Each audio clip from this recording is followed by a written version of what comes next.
We're your hosts, Aaron Bacus and Jason Kindler. We like to sit down with our guests to hear their journey, their challenges, and how they impact the local community. So grab a seat, tune in, and let's get inspired by Jacksonville's everyday workforce. Welcome to Hometown Jax. Hometown Jax. I am extremely excited today. I'm here with Chris Ulmer. Chris, I don't think you need an introduction. You do amazing things, and you've grown your following. I know when I looked at YouTube, it was over 3 million. Is that right? It is, yeah. Somewhere over 3 million. Somewhere over 3 million, give or take. So what makes Chris really, really special is that I think you've got a heart of gold, and I want to talk about that today. So heart of gold, but you developed special books by special kids.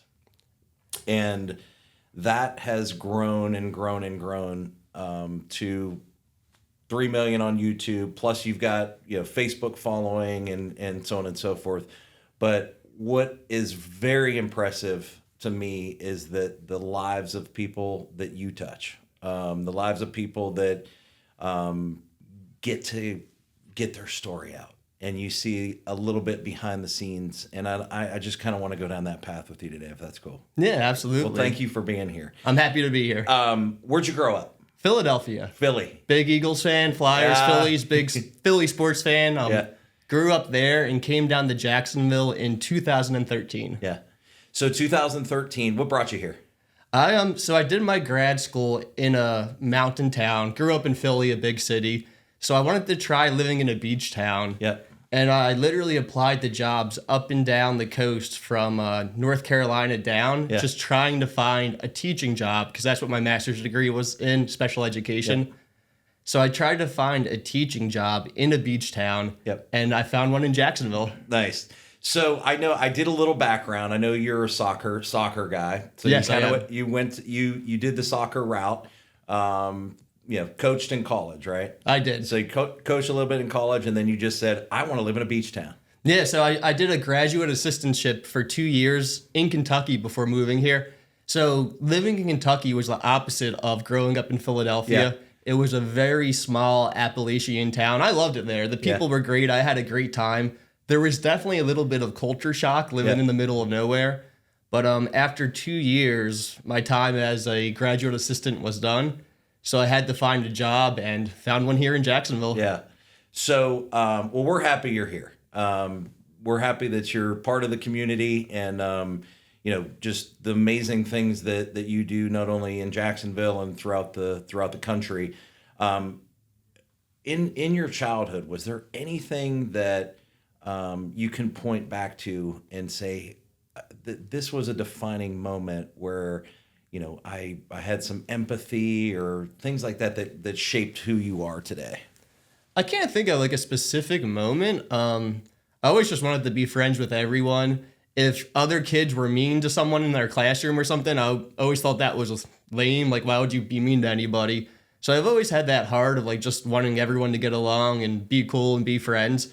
But I can't think of like one defining moment, no. Well, you just said something there that I think that is so awesome is that, it sucks. It sucks the whole bully thing, the whole, people picking on people, that thing. I mean, what you said right there is like, you hate to see that. Yeah. Why can't we just be cool to each other? Right. It's not that complicated. Going to you came to Jacksonville. What happened at that point? So you came to Jacksonville, and then how'd you get into special education and kind of where your path led? Okay, so I got into special education quite randomly. My undergrad at Penn State was in communications. Okay. And then I just wanted to coach college soccer. So I found a job in Kentucky. That's why I went there. And they offered to pay for my master's degree in education. And I had no desire to be a teacher up to that point. Yeah. But they had 3 or 4 options, and one of them was special education. And that was really the most enticing to me. For some reason, it sounded interesting. Okay. So I signed up for the degree because it was free, never thinking I would ever use it. But I thought, okay, well, I'll be coaching and I'll continue to do that, but I'm not going to turn down a free master's degree.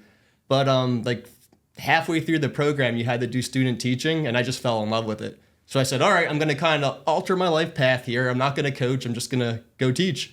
And that's why I moved down here. I found a job teaching at a school for kids with disabilities. Awesome. So, I mean, that's pretty cool. So it's just you wanted a free degree. Yeah, that's what it was. And that's how. Well, I didn't even want the free degree. It was just part of the compensation package. I gotcha. So it was really funny because I had just graduated from Penn State, and this school at Kentucky offered me to go and coach there, and I got the free master's degree, and they gave me like a little dorm room to live in. So for 2 years of my early 20s, I lived in a small dorm room at a small university at a small town in Kentucky. And culture shock. It was culture shock. Yeah. It was very different than Philly. But I just did it and had a great time and got my master's degree, then came down here. So you get to Jacksonville. You have your first job. Yep. And what was that? I mean, what was you have that job, and then what? You take us through like that first time that you connected with one of the kids, or I knew I loved it right away. But I'll tell you, like your first day in the classroom, it's nerve-wracking. Yeah. Because you're like, I am responsible for the development of these children. Like if something goes wrong, it is fully on me. Like I have to teach them to read, to write, to be humans. Like that's a lot of responsibility. So it's a lot of pressure being a young new teacher. But I loved it. And I had the same 7 students for 3 years. Oh, wow. And that's when I really got to see how society wasn't inclusive of students like the ones I had, because they had all different types of disabilities. And we had a great time in the classroom, and I saw them grow and learn and become friends. It was amazing. But the tough thing was when I took them to community outings, and I would like teach them how to go to a store and make a purchase. And you could see like the store clerk didn't know how to interact with my students. Yeah. So I began to see that, okay, like we live in a world that doesn't quite understand different disabilities. Mm-hmm. And that is something that is so true. I mean, it is absolutely something. I mean, you see it way more than I would, but I mean, to have somebody, I'm sure the children, the kids, like to have somebody that's their advocate has got to be heartwarming. Yeah, kind of. I look at it as they're their own advocates. I just kind of provide the platform for them to share their story. But really, it's the person who I'm interviewing that shares their story. So I feel like I have the easiest job in the world. All I do is show up and kind of like you, right. have a conversation. I was going to say, my job is easy. This is easy. But you make a difference. What did that look like? Like, how did the idea come? How did the idea come about with special books? Yeah, so having the same 7 students for 3 years, we became like a little family. Their families, their parents, and their siblings, we were all super close, hanging out on weekends. I would go over to their houses for dinner. Wow. And we were like one big family. And when I first moved here to Jacksonville in 2013, I didn't know a single person. Mm-hmm. So that became my little family, my classroom. And I started to realize that I could teach my students as much as I possibly could. But when they would eventually leave my classroom, they'd be entering a world that wasn't inclusive. So I started to understand that like the biggest thing I could do for my students and other people like them would be to somehow make the world more accepting. Although I didn't know how could somebody do that. Like that's impossible for one person to do.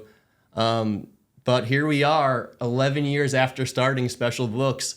And our videos have been viewed over 2.5 billion times. So it's become one of the largest resources on the internet to learn about disability. That's amazing. Were you surprised the first time that something went viral? Because I mean, there's so much of your material that goes viral. I mean, I'm still surprised when something goes viral. Really? Because it's such like a low key operation. It's just me and Alyssa, my partner, who run it all. And I literally there's nobody going with me. I go to the person's house. I'm meeting somebody for the first time and creating the environment where they feel comfortable sharing their story. And it's just, a camera on a tripod, a few lights, and it's not like this big operation. So the fact that you can have a conversation and just put it online and it goes viral still blows my mind. That's crazy. It's the power of social media. Oh, yeah. In a positive way. Yeah. In a super positive way. So the public reaction, right? So you do the interviews. Why do the interviews? Why did you start doing the interviews? Really so that people could understand people like my students. I just wanted the world to be more accepting. And it started as just a classroom project. So at first I would interview my students, and the very first student I ever interviewed, his name was Kevin. He's very well known. He's like a celebrity within our community and our channel. But I interviewed him about his disability, and he was missing the part of the brain that connected the two hemispheres. So he quite literally had two hemispheres that aren't connected. And I asked him, what's it like to have your disability? And he said, it's like I'm seeing the world from a whole different perspective. And he went on and talked about that for a minute or two. And it blew my mind that a 10-year-old at the time could articulate that he's just seeing the world from a different perspective. So long story short, I started by interviewing my students, and a producer at ABC World News saw one of our interviews, and she had a child with Down syndrome, so it really resonated with her. She called me and asked me a few questions and told me she worked at ABC, but I didn't know anything about her role. I thought it might be like ABC Kentucky somewhere, Sure. Yeah. and the story might air to a few people. But a few days after our conversation, it aired on ABC World News. Wow. And then they shared it on their Facebook page, that news story, at the time when Facebook was like the biggest social media. And the story was viewed over 100 million times within a few days. So then I started having people reach out to me from all over the world asking if I could interview them the same way I interviewed my students. So that's how it went from just a classroom project to being kind of an international thing. Pretty overnight. Oh, it was overnight. Yeah. And at first I was receiving these emails from people asking if I could interview them, and I just kind of ignored the emails because there were so many. Yeah. And I didn't think I had that skill set, or I had no experience doing that. So I'm like, okay, like that's really like moving that people want to share their story, Yeah. but I don't know how to do that. And it's really funny if you go back to when I first started interviewing people outside of my classroom, like the camera's like pointed at our forehead, like half of our face is cut out. I don't know where to look. Like I'm looking at the camera half the time, asking questions like this. I had no experience at all. But those are some of my favorite videos to look back on, because it's just like starting where you're at and learning one thing every day. That, I mean, you have a platform now where I don't think there's too many people like you. Am I correct in that? I have a lot of friends within the YouTube space, but it's hard to find someone to really connect with within the space, because not many people are creating a similar type of content. Yeah. Well, that's amazing. What do you think? What do you think society? What do you think society gets wrong about people with disabilities? I would say the number one thing I've learned is that we should lean in rather than look away. A lot of times people think it's the polite thing to do to look away from somebody who has a disability, when in fact we should treat them just like anybody else, have a conversation, ask if there's any accommodation they need, and just make sure they have everything they need. Not in a patronizing way, but for example, if somebody in a wheelchair comes into your place of business, say, hey, is there anything we can do to make your stay here more accessible? Just a little question like that could make the world of difference. It's awesome. So you have a lot of visibility. You got a lot of eyes on, the kids and the parents you interview. I want to kind of go into the parents as well too, but what's your deep mission with what you do? Like what's your mission? So with every interview, I think about a few different potential audiences. And the first one is other people with the same disability. So say I interview somebody with, this week I'm editing a video with a woman who has a stutter, and it's an update interview. I interviewed her the first time in 2018, and she interviewed me a few weeks ago and said after she saw the reception to that interview, it gave her more confidence because everybody was so kind. So now she's in law school. And she said she didn't think she would be in law school if it wasn't for seeing that positivity, because before she was a little more reserved and didn't have enough confidence to put herself out there in that way. But anyway, let's take her interview, for example. When interviewing her, I think about other people with a stutter. I think about kids with a stutter who might see her in law school and then have more confidence. Then I think of the families and support units. I think of the parents who have a kid with a stutter who don't know what should they do. Should they shelter the kid? Should they give the kid opportunities and put them out there? Well, in that interview that I'm editing, Molly says how going out there and taking risks was the most important thing because it gave her the confidence to talk and speak to new people. So maybe those parents will see that and realize they shouldn't shelter their kid. Then I think about like the general public who isn't used to people who have a stutter, who will watch that video, and then Molly says the best way to communicate with the person who has a stutter. So I think about the reception from the disability community and the general public who doesn't have that exposure. There's a lot of different motives. I was going to say that's amazing because I mean you hit three big pillars that I mean it's so important. I was watching your video with I think his name's Robbie, who the violence and things like that. So one of the things that really got me was was something to do with he just wanted a hug.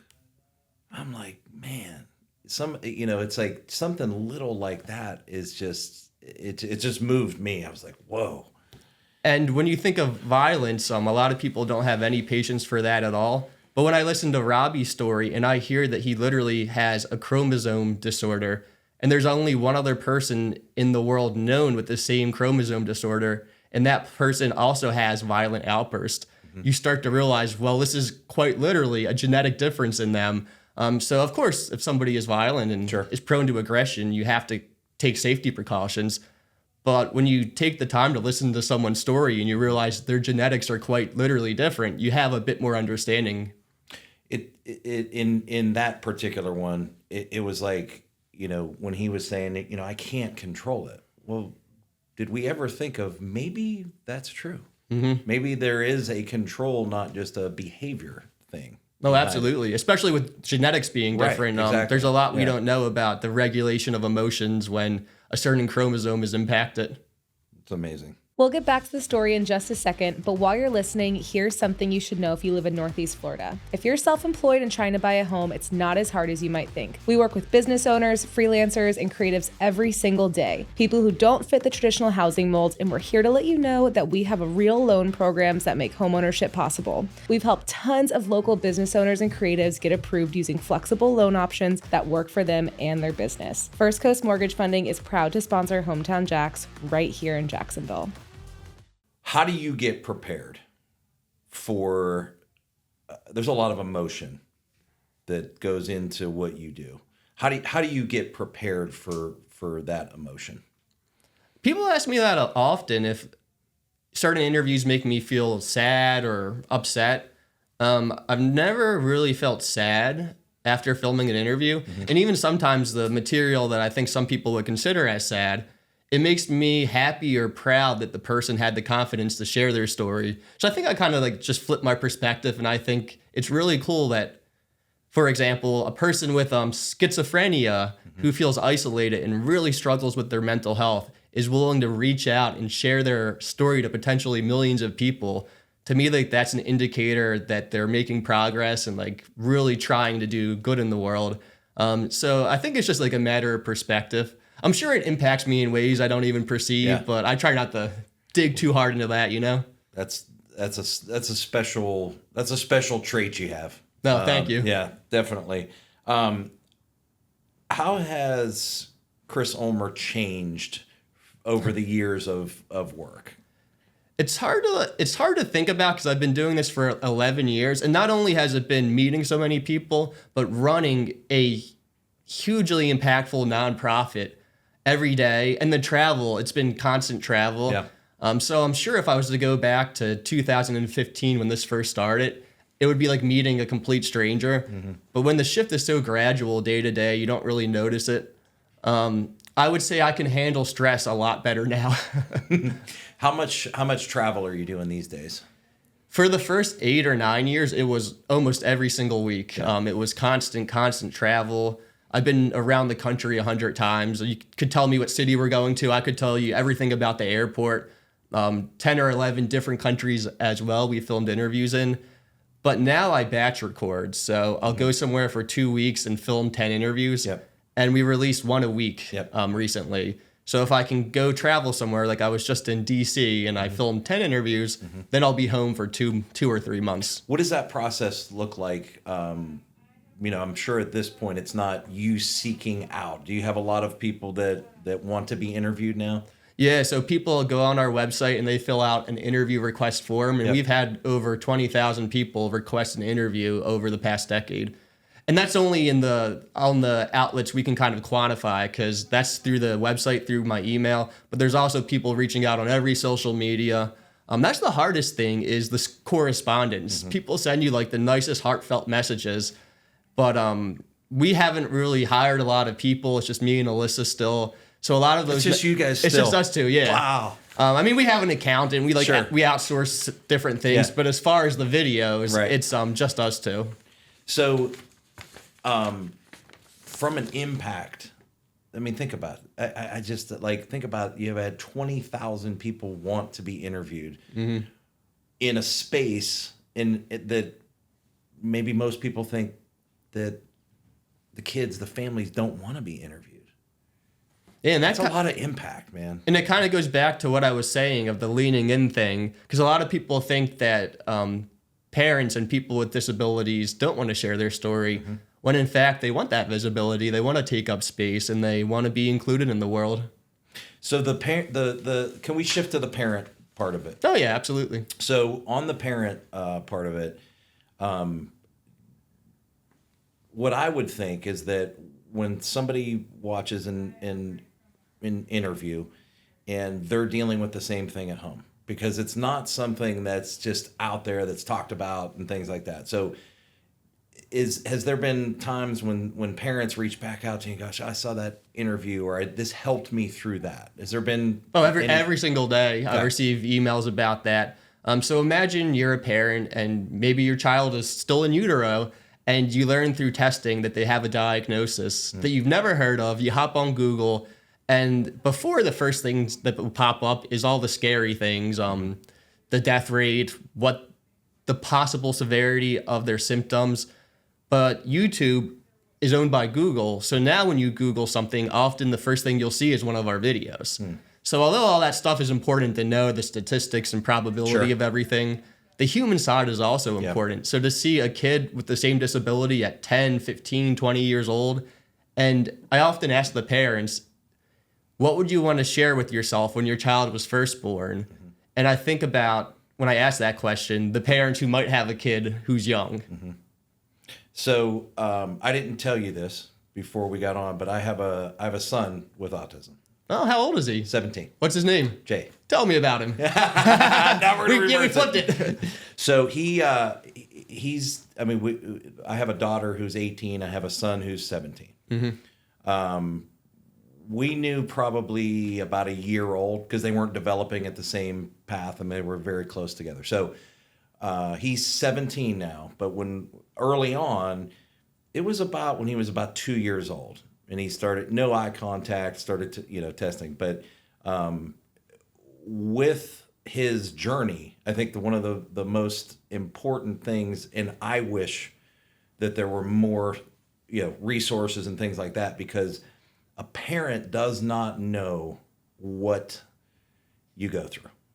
So I think that's one of the most important things, like what you're doing. Like, I would love to have had a resource to go, man, my child's doing the same thing. Because we had, I would say Jay's probably on the low side as far as, functionality. Like, he's not going to ever be on his own and things like that. How's his communication?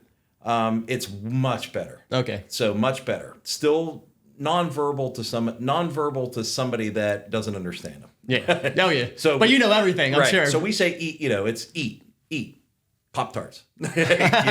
So like I try to explain it to people, like, he looks like a man that loves Rugrats. You know what I'm saying? Like, but there's challenges that come with that. There's been, many, many nights of sleepless nights, and there's, not so much now, but when he was younger, and, I heard one of your episodes too, like ripping through drywall, just like coming out of his skin, So, oh yeah. So I just want to commend you. Like, that piece of it for a parent is very, very, very important. Because when you're in a situation like that, I'm sure it can feel very isolating. Yep. So when you hear somebody else sharing a similar experience, it's almost like somebody actually recently described it to me as finding a lifeboat lost out at sea. And then you kind of realize that you're not alone. That was one of the best pieces of feedback I ever received. Watching one of our videos is like finding a lifeboat out at sea. It's motivating to hear stuff like that. Yeah. But that part of it, I listening to some of the episodes and things like that, I see the parents. I mean, and I know there's a lot more severe cases that you've covered, than my son. However, it's nice to have that community. So congrats on that. That's awesome. Thank you. I think it's important to share both the perspective of the person with the disability, but also the family perspective too, because it does impact everybody. Well, and it's things like, and it's from a standpoint of you're at the grocery store, right? For the public to know, right? You're at the grocery store and there is a child screaming bloody murder. Yep. Right? What having a son who has autism has taught me about that is maybe it's not behavioral. maybe there's something deeper than that. Sensory. Maybe it's sensory. Maybe, so things like that. So, but that's awesome. There's a platform, and for the kids to tell their story. Oh yeah. It's a lot of times that I think that things are, internalized, or the public thinks like, the child is this way and that's just how they are. No, there's a human being, inside there. One of my favorite stories is I interviewed one of my favorite people ever, and she was so sweet. And I went to do a follow-up a few months later, and her mom told me she's now like the most popular girl at her school because everybody saw the video and that's cool. Learned. Because I often ask, if somebody wants to be your friend, what should they do? And I ask that because I know that many people within their actual life and inner circle will see that, and maybe people from their school will see it who they're not friends with yet, and it's kind of like giving them the playbook of how to be friends with that person. So when I went, such little things that just are so impactful. Exactly, cool. Yeah. But also it's kind of generalized too, because the audience will probably meet somebody similar at one point in their life, and then they have that feedback and advice as well. Yeah, very cool. Tell us about the nonprofit. So nonprofit, name of the nonprofit, and kind of what the mission is. Yeah, so after people started interviewing me into their homes to film these interviews, we turned it into a nonprofit, Special Books by Special Kids. And our mission is to normalize the diversity of the human condition. Really what that means is just anybody you meet, whether they're disabled or not, it's a potential friend. Mm-hmm. It's just another person in the world who you can get to know. And yeah, we've been doing it for 11 years, interviewed about 1,000 people all over the world, and it just keeps on going. So someone that would want to be involved, what does that look like? Is there a financial perspective? Like, what does that look like for somebody? You can always donate on our website, sbsk.org, but I say the best way to get involved is just to watch a video and see how it changes your perspective, and if it inspires you or motivates you at all, you can share it with a friend. And that's so awesome. Yeah, it's fun, man. I love doing it. I wake up every day, I'm like, this is so cool. Like, is this real? It feels like a dream. I was just about to ask you something somebody wouldn't believe about your job, and you just answered it. It's you're living in this dream world that, and you're affecting so many people. And I never thought it would last this long. When it first got big, that was December, when the ABC news producer did the story and it blew up. That was December of 2015. So I finished that school year as a teacher because I wanted my students to have that familiarity and didn't want to have them do a big transition in the middle of the school year. But in spring of 2016, I left the classroom and started traveling all over to do these interviews, thinking, okay, maybe it'll last a year, but I have no clue what I'm doing. I don't know how the finances will work. I don't know anything about managing a big nonprofit. Well, it wasn't big at the time. Mm-hmm. I don't know anything about being the CEO of a nonprofit. But here we are 10 years later, and it still just keeps on going. Because it's got a heart behind it. Yeah. And we never optimize anything. We just let people tell their stories, and we let the chips fall where they may. It's just real, That's really cool. I think people see that authenticity. And I think it's kind of rare in the world today. I think so many things are optimized just to capture someone's attention that when something is just real and authentic, it stands out. Well, if you think about this, so from a business perspective, right? What you're doing, there's so many people that would say, okay, we can do this, this, this, and this, and optimize it financially. Mm-hmm. And, while that is a part of business, that's not your mission. Not at all. Which I believe has, propelled you. I mean, that's amazing. We never once sat down and said, how can we raise our profits this quarter or anything? We've never once had a discussion like that. And I think that's why, as a nonprofit, we're going on year 11, because we truly value the mission above everything else. And, I think people can see that. They can. We all can. When people hear special books by special kids 10 years from now, what do you want them to think? I kind of hope they just have like a feeling of warmth and happiness. And for me, like people will always ask me, what was your favorite interview? And I'm like, oh my gosh, like how do I... Yeah, Number one, it doesn't feel right picking just one. Right. Like I'm friends with so many of these people. Like I feel like if I pick one, that's kind of messed up. But I hope people just have a good feeling and they just remember some things they learned from it and how to like better treat people. That's awesome. I'm like, whew. Well, the cool thing is it's super sustainable. Yeah.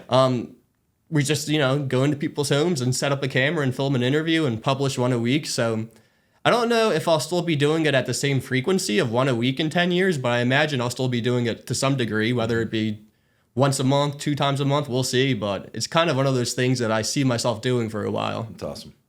Well, you're making a difference. You're making a difference. You know that you're making a difference, and you got a heart of gold. So we appreciate that. Now let's flip to Jacksonville real quick. I love it here. I feel like if I didn't move to Jacksonville, this would have never happened. Yeah. I kind of feel the same way. I've been here for 13 years now, and when I got here, I felt home, and I still feel that way because I was in bigger cities before and things like that. But I think what's special about Jacksonville is that it's still a big city, right? It's not a huge city, but it's still a big city. But everyone's connected. Like there's just a I don't know, what do you call it? The Southern feel. I'm not from the South, but it's like this real genuine Southern feel. And I see people all the time. I run into here, I run into there. I keep running into the same people. And people genuinely care about each other in Jacksonville. Do you feel the same? Oh my gosh. It's such a cool and like, I don't even want to say underrated because I feel like it's an undiscovered city. Yes. And I travel all over for work. I go to LA, New York, every city 100 times. But I've never once felt like I would rather live somewhere else than Jacksonville. That's good. I love it here, especially Jacksonville Beach. You're a beach guy. I am. You came for the beach. I'm a beach guy. Yeah.